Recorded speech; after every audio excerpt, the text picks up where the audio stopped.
میری الفت مدینے سے یوں ہی نہیں، میرے آقا کا روضہ مدینے میں ہے۔ تو انشاءاللہ جہنم میں نہیں جائیں گی، بچ جائیں گی۔ اب جہنم میں جانے سے بچ جائیں گی تو جنت میں جانا آسان کیسے ہوگا؟ اس کے لیے اللہ کے رسول صلی اللہ علیہ وسلم نے 4 باتیں بیان فرمائی۔ المرأة اذا صلت خمسها وصامت شهرها واحسنت فرجها واتاعت بعلها دخلت الجنة من اي ابواب شاءت۔ آقا صلی اللہ علیہ وسلم نے فرمایا کہ اگر عورتیں 5 وقتہ نمازوں کا اہتمام کر لیں، رمضان کے فرض روزوں کا اہتمام کر لیں، اپنی عزت و عصمت کی حفاظت کر لیں اور اپنے شوہروں کی اطاعت و فرما برداری کر لیں تو جنت کے جس دروازے سے چاہے داخل ہو سکتے۔ کتنا آسان نسخہ بیان فرمایا، 4 باتیں، 4 چیزیں، آسان سہل۔ 5 وقتہ نمازوں کا اہتمام۔ دیکھو، نماز دین کا بنیادی فریضہ ہے، نماز کے بغیر دین اسلام کا کوئی تصور نہیں۔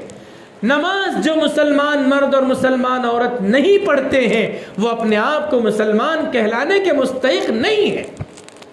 نماز کا مقام ایسا ہی ہے جیسے جسم میں سر کا مقام ہے۔ بغیر ہاتھ کے جسم میں ہو سکتا ہے، بغیر آنکھ کے کوئی انسان ہو سکتا ہے، بغیر پیر کے کوئی انسان ہو سکتا ہے، لیکن بغیر سر کے کوئی انسان نہیں ہو سکتا۔ اس لیے اسی طرح بغیر نماز کے مسلمان ہو ہی نہیں سکتا۔ جو لوگ نمازوں کا اہتمام نہیں کرتے ہیں ان کو اس کا کوئی حق نہیں ہے کہ وہ اس بات کا دعویٰ کریں کہ وہ مسلمان ہیں۔ اس لیے میری مائیں اور بہنیں، نمازوں کو اپنی زندگی کے اندر زندہ کرو۔ نماز میں بڑی برکت ہے، نماز میں بڑا خیر ہے۔ حدیث پاک کے اندر آتا ہے کہ نماز میں روزی کی برکت ہے۔ اکثر لوگ روزی کی تنگی کا شکار ہیں، گھر کے اندر عورتیں قسم پرسی میں مبتلا رہتی ہیں، خرچ پورا نہیں ملتا اور نہ جانے کیسی کیسی تکالیف سے گزرتی ہے، لیکن یہ خیال نہیں ہوتا کہ یہ بے نمازی ہونے کی نحوست ہے۔ نمازوں کو اپنے گھروں کے اندر زندہ کرو، روزی میں برکت ہوگی۔ تو نمازوں کا اہتمام یہ سب سے بنیادی فریضہ ہے۔ میری مائیں اور بہنیں، کچھ ہو جائے نمازوں کو نہیں چھوڑنا ہے۔ اور نماز کے معاملے میں اللہ نے تو عورتوں کو بڑی سہولت دی ہے۔ مردوں کی طرح کسی ایک متعینہ وقت میں مسجد میں جا کے نماز ادا نہیں کرنا ہے، گھر کے اندر نماز کرنا ہے۔ اذان ہونے کے بعد جتنی جلدی ہو جائے نماز پڑھ لیجئے۔ اگر ہاتھ کا کام کر رہے ہیں تو مکمل کر کے پڑھ لیجئے۔ آپ کو فوراً کوئی وقت نہیں ہے کہ اسی میں حاضر ہونا ہے۔ مرد تو اگر 2 منٹ لیٹ ہو جائیں گے 1 رکعت چھوٹ جائے گی، 5 منٹ لیٹ ہو جائیں گے تو جماعت چھوٹ جائے گی۔ آپ کے ساتھ تو ایسا مسئلہ نہیں ہے، گھر کا کام جلد نپٹا کر نماز ادا کریں، نمازوں کا اہتمام کریں۔ اور پھر سہولت یہ بھی ہے کہ جو مخصوص ایام ہوتے ہیں ان میں رخصت ہے، نماز نہیں پڑھنا ہے، اللہ نے چھوٹ دے دی ہے، سہولت کا معاملہ کیا ہے۔ اور پھر بیماری سیماری ہے تو کھڑے رہ کر نہیں پڑھ سکتے، بیٹھ کر پڑھو، بیٹھ کر نہیں پڑھ سکتے لیٹ کر پڑھو، لیٹ کر نہیں پڑھ سکتے اشارے سے پڑھو، لیکن شریعت نے بتلا دیا ہے کہ نماز سے چھٹکارا نہیں۔ مرتے دم تک، سانس اکھڑتے تک نمازوں کا اہتمام کرنا ہے۔ میری ماں اور بہنوں، آپ 5 وقتہ نمازوں کا اہتمام شروع کر دو، اپنی زندگی کے اندر آپ برکت محسوس کریں۔ تو پہلا کام ہے نمازوں کا اہتمام۔ دوسرا کام ہے رمضان کے روزے رکھنا۔ سال بھر میں 1 مہینہ ہے رمضان کا مہینہ، فرض روزے رکھنا ہے۔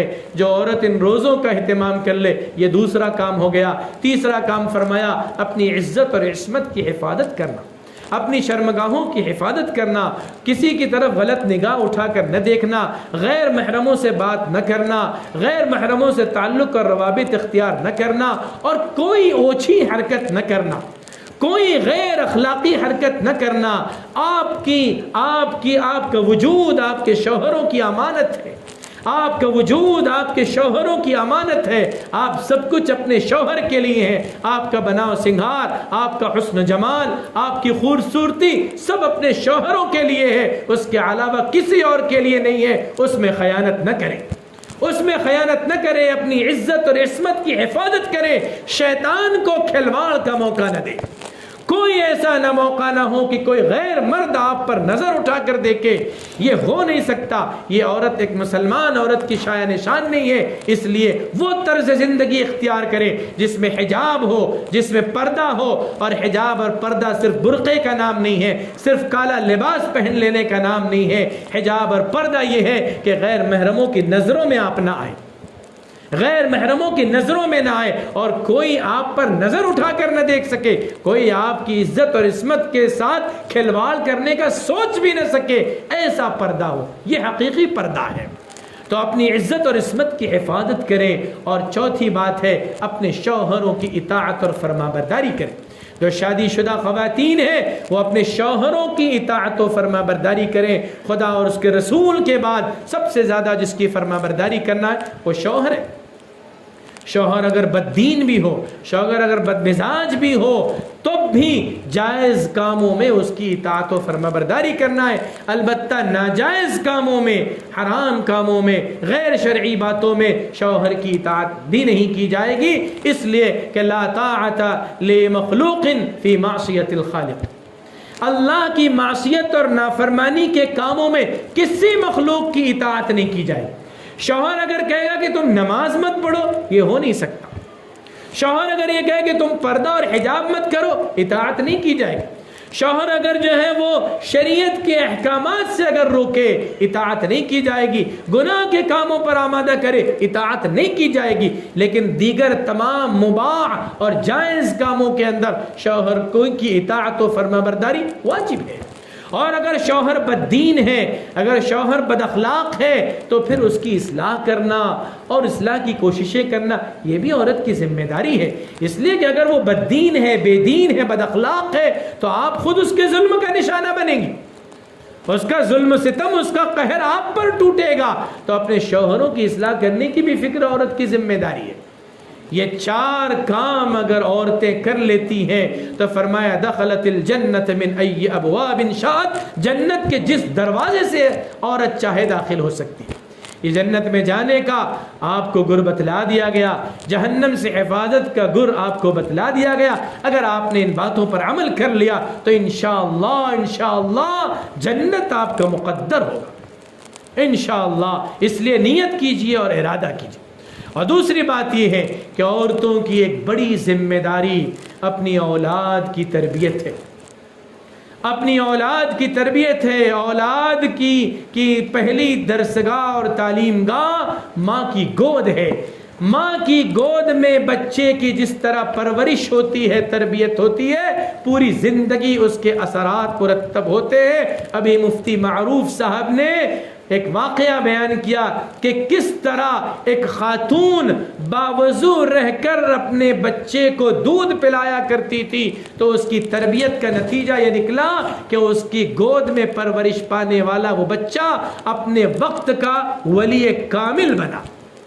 عورتیں اپنے بچوں کی تربیت کر کے ان کو ولی کامل بنا سکتی ہیں, ان کو دین کا سپاہی اور مجاہد بنا سکتی ہیں, ان کو جو ہے ایک بہترین عالم دین, حافظ قرآن اور داعی اسلام بنا سکتی ہیں. اور آج اسی کی ضرورت ہے کہ مسلمان ماؤں کی کوکھ سے ایسے بچے پیدا ہو جو امت مسلمہ کے بہترین عالم, فاضل, داعی اور جو ہے اللہ کے رسول صلی اللہ علیہ وسلم کے نمائندے اور ترجمان ہو. نسل کی نسل بگڑی چلی جا رہی ہے. نوجوان لڑکے لڑکیاں بہک رہے ہیں, پھسل رہے ہیں. اور اب تو اللہ کی پناہ بات یہاں تک پہنچ گئی ہے کہ ارتداد کے دہانے تک پہنچ رہے ہیں. یعنی نوجوان لڑکے اور لڑکیاں مرتد ہو رہے ہیں. کتنے واقعات رونما ہو رہے ہیں کہ نوجوان لڑکیاں اپنے گھروں سے بھاگ کر غیر مسلموں کے ساتھ جا کر شادیاں کر رہی ہیں. ایسے واقعات کیوں رونما ہو رہے ہیں؟ اس کی سب سے بڑی وجہ ہے کہ ماں باپ کی صحیح تربیت نہیں, گھر کے اندر دینی ماحول نہیں ملا, ماں باپ کی صحیح تربیت نہیں ہوئی, جس کا نتیجہ یہ ہے کہ وہ نوجوان لڑکیاں غیر مسلموں کے جھانسے میں آ رہی ہیں, ان کے بہکاوے میں آ رہی ہے, اور ایسے بہکاوے میں آ رہی ہے کہ ان کے ساتھ جا کے شادیاں چاہ رہی ہے. کوئی نوجوان لڑکی مسلمان گھرانے سے کسی غیر مسلم لڑکے کے ساتھ بھاگ جاتی ہے, آپ اندازہ لگائیے کہ ماں باپ کی کیا گت بنتی ہے. وہ ماں باپ معاشرے کے اندر سر اٹھا کر جینے کے قابل نہیں رہتے. وہ سوچتے ہیں کہ اب ہم معاشرے کو کیا منہ دکھائیں گے. ہماری لخت جگر ہماری بیٹی غیر مسلم نوجوان کے ساتھ بھاگ گئی, جا کے شادی کر لی, کتنا بڑا حرام کا ارتکاب کیا, کتنا بڑا ناجائز کام کیا. ماں باپ شرم سے گڑھے چلے جاتے ہیں. لیکن یاد رکھنا چاہیے کہ اس میں بڑا قصور ماں باپ کی تربیت کا ہے, اور اس میں بھی زیادہ ماں کا قصور ہے. وہ بیٹی ماں کے آغوش میں پلی بڑی اور 24 گھنٹہ ماں کے پاس رہی. ماں اگر اس کی اچھی تربیت کرتی تو یہ نوبت نہیں آتی. اس لیے ہماری مائیں اور بہنیں, خواتین اسلام, اگر اولاد کی تربیت کو اپنا نصب العین بنا لیں, اپنا مقصد زندگی بنا لیں کہ مجھے اللہ نے اولاد کی جو نعمت عطا فرمائی ہے, میں اس نعمت کی ایسی قدر کروں گی کہ ان بچوں کی دینی اور اخلاقی اور اسلامی تربیت کروں گی, ان کو اچھا سچا پکا مسلمان بناؤں. بس یہی اگر عورتیں کر لیں تو ہمارے معاشرہ سدھر جائے گا, معاشرے کے اندر سے بڑی برائیاں ختم ہو جائیں گی. لیکن بات دراصل یہ ہے کہ ماؤں کی کوکھ سے, ماؤں کی گود سے بھی اب تربیت ملنا بند ہو گئی, اس لیے کہ ماں باپ کی چاہتیں بدل گئی, تمنائیں بدل گئیں. اب اولاد سے بھی ماں باپ کی وہ تمنائیں نہیں رہی جو ایمان والی ماؤں اور ایمان والے باپوں کی تمنائیں ہوا کرتی تھی. آج ہماری ساری توقعات اور امیدیں ہماری اولاد سے یہ ہیں کہ یہ جو ہے پڑھ لکھ کر ڈاکٹر, انجینئر اور نہ جانے کیا کیا بن جائیں اور پیسہ کما کے لا کے ہم کو دے, تاکہ ہمارا بڑھاپا جو ہے سکون, عیش و آرام اور مال و دولت کی فراوانی میں گزرے. تو اولاد سے متعلق ماں باپ کی چاہتیں بدل گئی. اب اس میں بیچ میں پیسہ آ گیا, اس میں دولت آ گئی, اس میں دنیا آ گئی. اب دینداری نہیں رہی. ماں باپ کی یہ تمنا نہیں ہے کہ میرا بیٹا دیندار بن جائے, عالم حافظ بن جائے, میرا بیٹا دین کا داعی اور اسلام کا سپاہی بنے, میری بیٹی عالمہ فاضلہ بنے, میری بیٹی کے ذریعے جو ہے دین کا کام ہو, اور میری بیٹی کے ذریعے جو ہے گھر گھر تعلیم عام ہو, میری بیٹی کے ذریعے سے جو ہے وہ دین کا دعوت. یہ سب تمنائیں نہیں رہ گئی. بس یہی تمنا رہ گئی کہ اولاد جو ہے وہ ہم کو کما کر کھلائے اور ہمارے بڑھاپے کا سہارا بنے, ہمارے ہاتھ بٹائے. بس یہ ذرا سی بچی بڑی ہونے لگتی ہے تو ماں چاہتی ہے کہ اب میرا سارا کام ہلکا ہو جائے, یہ سارے کاموں میں شریک ہو جائے, اس کی پڑھائی لکھائی تعلیم تربیت سب کنارے. ماں چاہتی ہے کام سے لگ جائے. بیٹا بڑا ہونے لگتا ہے تو باپ چاہتا ہے کہ وہ میرا ہاتھ بٹائے, کام سے لگ جائے. یہ تمنائیں بدل گئی. جبکہ حضرات صحابہ کرام, صحابیات عظام کیا چاہتے تھے اپنی اولاد سے؟ وہ یہ چاہتے تھے کہ ہماری اولاد جو ہے وہ دین کے لیے قربان ہو جائے اور دین کے لیے وقف ہو جائے. یہ ان کی تمنا تھی. ایک بوڑھی عورت اللہ کے رسول صلی اللہ علیہ وسلم کی خدمت میں حاضر ہوئی, ایک چھوٹے سے بچے کو لے کر آئی. آپ صلی اللہ علیہ وسلم غزوے میں جانے کی تیاری کر رہے تھے, جہاد میں جانے کی تیاری کر رہے تھے. وہ عورت آئی, اس نے کہا کہ اللہ کے رسول صلی اللہ علیہ وسلم میرے اس چھوٹے سے بچے کو بھی جہاد میں لے کر جائیے. اللہ کے رسول صلی اللہ علیہ وسلم نے اس بچے کو دیکھا, شیرخوار بچہ تھا, دودھ پینے والی عمر کا بچہ تھا, چھوٹا سا بچہ. آپ صلی اللہ علیہ وسلم فرمایا کہ اے خاتون, اس چھوٹے سے بچے کو لے جا کر میں کیا کروں گا؟ اس خاتون نے کہا کہ نہیں اللہ کے رسول صلی اللہ علیہ وسلم, آپ اس بچے کو ضرور لے کر جائیے, میری یہ تمنا ہے کہ آپ اس کو لے کر جائیں. اللہ کے رسول صلی اللہ علیہ وسلم نے اس کو سمجھایا کہ اے عورت, یہ بچہ ہمارے کوئی کام نہیں آ سکے گا, یہ بچہ تو ہمارے لیے الٹا مصیبت بن جائے گا, اس کو گود میں لیے پھرنا پڑے گا. یہ کیا کرے گا؟ کیا یہ تلوار اٹھائے گا, یہ ڈھال اٹھائے گا, یہ تیر اندازی کچھ بھی تو نہیں کر سکے گا, اور یہ ہمارے لیے صرف ایک جو ہے بوجھ بن جائے گا. وہ عورت رونے لگی, بے تحاشا رونے لگی, اور کہا کہ اللہ کے رسول صلی اللہ علیہ وسلم آپ اس بچے کو لے کر جائیے. میری یہ تمنا ہے, میری یہ خواہش ہے کہ یہ بچہ آپ کے کام آ جائے, اس طور پر کہ جب دشمن آپ پر تیر چلائے تو آپ میرے اس چھوٹے سے بچے کو آگے کر دیجئے گا, دشمن کا تیر میرے بچے کے سینے میں پیوست ہو جائے, وہ شہید ہو جائے, اور آپ محفوظ اور سلامت رہے, بس میری مراد پوری ہو جائے. میری تمنا پوری ہو جائے گی. میں یہ چاہتی ہوں کہ کل قیامت کے دن شہید کی ماں کہلاؤں. اس بیٹے کے علاوہ، اس چھوٹے سے بچے کے علاوہ میرے پاس کچھ نہیں ہے جو آپ پر نچھاور کر سکوں. بس میرے اس بچے کو لے جائیے، بطور ڈھال استعمال کر لیجئے گا. بچہ شہید ہو جائے، آپ محفوظ رہ جائیں، میری تمنا پوری ہو جائے. ایک ماں کی یہ تمنا ہے. کون ماں ہے، کس کا یہ جگر ہے کہ اپنے شیرخوار بچے کو اس طرح جو ہے میدان کارزار میں بھیج دے کہ وہ دشمنوں کا تیر کھائے. لیکن صحابیات کے یہ جذبات تھے.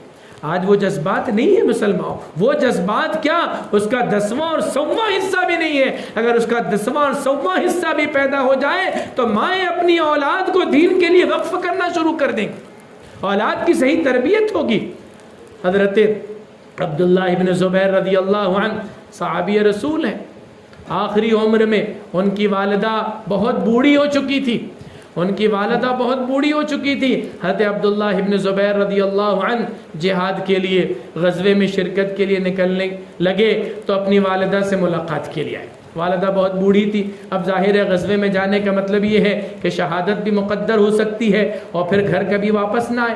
اب ماں کے لیے کتنا کٹھن اور کتنا سخت وقت ہے کہ اپنے بچے کو الوداع کرنا میدان جہاد میں، میدان کارزار میں جانے کے لیے، کہ جس میں کوئی یقینی نہیں ہے کہ وہ بیٹا واپس بھی آئے گا. ہو سکتا ہے رائے خدا میں شہید ہو اور یہ ملاقات آخری ملاقات ہو. تو حضرت عبداللہ ابن زبیر رضی اللہ عنہ اپنی بوڑھی ماں سے ملاقات کرنے کے لیے آئے. ماں نے ان کو گلے سے لگایا.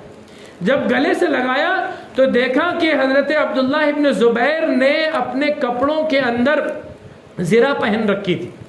زرہ کہتے ہیں لوہے کی قمیص کو، لوہے کی قمیص کہ جس سے دشمن کے حملے سے بچا جاتا تھا اور تلوار سے جو ہے بچا جاتا تھا، تو وہ لوہے کی زرہ ہوا کرتی تھی. تو حضرت عبداللہ ابن زبیر کی والدہ نے ٹٹول کر محسوس کیا کہ اندر تو یہ زرہ پہنے ہوئے. تو حضرت عبداللہ ابن زبیر کی والدہ تھی حضرت اسماء رضی اللہ عنہ، اور حضرت اسماء رضی اللہ عنہ یہ حضرت ابو بکر صدیق رضی اللہ عنہ کی صاحبزادی ہے، ان کی بیٹی ہے. حضرت ابو بکر کی بیٹی حضرت اسماء ہے اور حضرت اسماء کی بیٹے عبداللہ ابن زبیر ہے. تو حضرت اسماء نے ان کو گلے لگایا، محسوس کیا کہ وہ زرہ اندر سے پہنے ہوئے. تو کہا کہ بیٹے تم نے یہ زرہ کیوں پہن رکھی ہے؟ تو کہا کہ امی جان دشمن کے حملے سے حفاظت کے لیے میں نے یہ زرہ پہن رکھی ہے. حضرت اسماء رضی اللہ عنہ نے فرمایا کہ بیٹے اس زرہ کو اتار دو، اللہ کی ذات پر توکل اور بھروسہ کر کے میدان کارزار میں جاؤ. میں تو چاہتی ہوں کہ میرا بیٹا دشمنوں سے لڑتا ہوا شہید ہو جائے اور کل اللہ کی بارگاہ میں میں اس بات پر فخر کر سکوں اور کہہ سکوں کہ میں شہید کی ماں ہوں. بڑھاپے کی اس عمر میں اپنے نوجوان بیٹے کو کون اس طرح الوداع کرے گا؟ اور کون سی ماں ہے جو اس طرح اپنے بیٹے کو ہمت دلائے گی؟ میرے یہ مائیں اور بہنیں، آج انہی جذبات کی ضرورت ہے. اپنی اولاد سے دنیاوی تمنائیں اور توقعات وابستہ کر کے مت رکھو، ورنہ وہ اولاد صرف دنیا دار بنے گی. ارے دنیا تو ملے گی، مقدر کے اعتبار سے ملے گی. بہترین تربیت کرو اپنے بچوں کی، دینی تربیت کرو، دین بھی ملے گا، دنیا بھی ملے گی.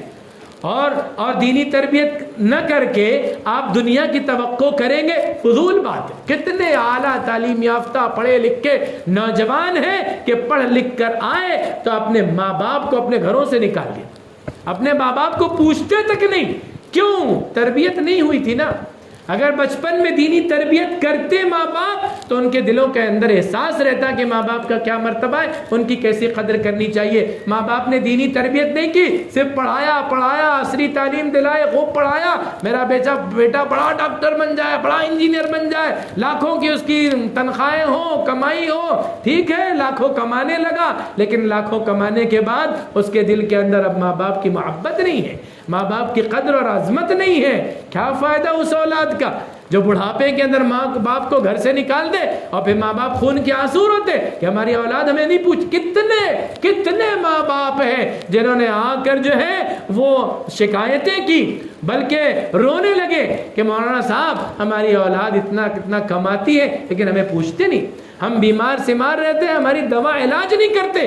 کتنے واقعات ہیں. نتیجہ وجہ کیا ہے؟ وجہ یہ ہے کہ ماں باپ نے بچپن میں تربیت نہیں کی. اس وقت صرف یہی چاہتے تھے خوب پڑھ لے اور خوب کمائے.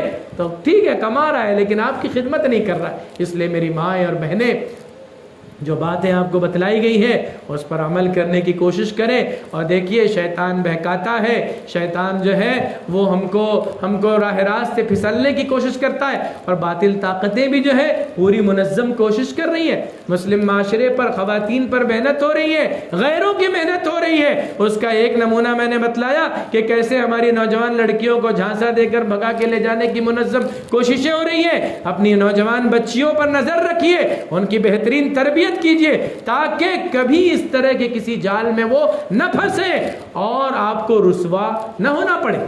اور پھر دیکھیے ایک باطل کی ایک محنت, ہمارے یہاں ساتھیوں نے بتلایا کہ بچت گٹ کی ایک لعنت ہے. بچت گٹ کی ایک لعنت معاشرے کے اندر اور اس سیلوں کے سرزمین پر پھیلتے جا رہی ہے کہ یہ بعض غیر مسلموں کی طرف سے عورتوں کو اور خاص طور سے غریب خواتین کو سودی قرض دیا جا رہا ہے اور جھانسا دیا جا رہا ہے کہ ہم تمہارے لیے سہولت کا معاملہ کر رہے ہیں, بہت معمولی سود ہے اور بڑی سہولتیں ہوں گی, جتنی مدت آپ چاہے اتنی مدت لے کے بعد میں قرض واپس کرنا. اور اس طرح ہماری ماؤں اور بہنوں کو سودی قرض کی لعنت میں مبتلا کر رہے ہیں. اور ایک مرتبہ ہماری مائیں اور بہنیں ان سے سودی قرض لے لیتی ہیں, ان کے جال میں پھنس جاتی ہے, اور اس کی ساری ترتیب ایسی ہے کہ سارے معاملات صرف عورتوں سے ہوتے ہیں, مردوں کو بیچ میں آنے نہیں دیا جاتا. اور جب عورتوں سے, ہماری مسلمان عورتوں سے ان غیر مسلموں کے تعلقات اور روابط ہوتے تو پھر وہاں سے خرابیاں پیدا ہونے لگتی ہیں. اور پھر ایک مرتبہ قرض لے لیا, جو بھی مدت تھی اس مدت میں ادا نہیں کیا تو پھر وہاں سے استحصال شروع ہو جاتا ہے, پھر وہاں سے ڈرانا دھمکانا شروع ہو جاتا ہے, پھر وہاں سے جائیدادیں ضبط کرنے کی باتیں کرنے لگتے ہیں, اور نہیں تو پھر عزتیں اور عصمتیں لوٹنے کی باتیں کرنے لگتے ہیں. اور کئی ایسے واقعات رونما ہوئے کہ سودی قرض کے بوجھ تلے وہ عورتیں دب گئی تو زنا کرنے پر مجبور ہو گئی. واقعات رونما ہوئے, اس لیے چند کوڑیوں کی لالچ میں آ کر یہ بچت گٹ میں آپ مبتلا نہ ہو, اس کے جھانسے میں نہ آئے, غربت کو اختیار کر لے, ایک وقت بھوکا رہنے پر تیار ہو جائے, پھٹے پرانے کپڑے پر اکتفا کر لے, لیکن یہ سودی قرض کی لعنت میں مبتلا نہ ہو. یہ بہت بڑی لعنت ہے, یہ آپ کو آپ سے آپ کی عزتیں بھی چھین لے گا اور آپ کی دولت اور جائیداد بھی چھین لے گا. اس سے اپنے آپ کو, اس لعنت سے اپنے آپ کو پاک کر لیجئے. پورے معاشرے, اگر آپ کے محلے میں, مسلمانوں کے محلے میں یہ بچت گٹ والے اگر آتے ہیں تو آپ ان سے معذرت کر لیجئے, ہم آپ سے کوئی بات ہی نہیں کرنا چاہتے, ہم آپ سے ملنا ہی نہیں چاہتے. نہیں, کوئی پروجیکٹ, کوئی منصوبہ, کوئی سہولت ہم کو کچھ نہیں چاہیے آپ سے. ہم کو جو ہے ہمارے مسلمان بھائیوں سے اگر قرض مل جائے گا, غیر سودی قرض ملے گا تو ہم اپنا کام چلا لیں گے, اور نہیں تو ہم فاقے سے رہ جائیں گے, غربت اختیار کر لیں گے, لیکن ہم سودی قرض نہیں لیں گے. آپ ان کو واپس کر دیجئے اپنے گھروں سے, اپنے محلوں سے. اور جن مسلمان عورتوں کے بارے میں علم ہو کہ وہ اس کی لعنت میں مبتلا ہو گئے, جلدی سے ان کو چھٹکارا دلائیے, جلدی سے چھٹکارا دلائیے تاکہ اس لعنت سے ہمارا معاشرہ پاک ہو سکے. میری مائیں اور بہنیں, میں امید کرتا ہوں کہ آج جو باتیں کہی گئی ہیں آپ اس پر عمل پیرا ہوں گی. اللہ تبارک و تعالی ہم سب کو عمل کی توفیق عطا فرمائے. وآخر دعوانا ان الحمد للہ رب العالمین. دعا کر لیں. اللہم صلی علی سیدنا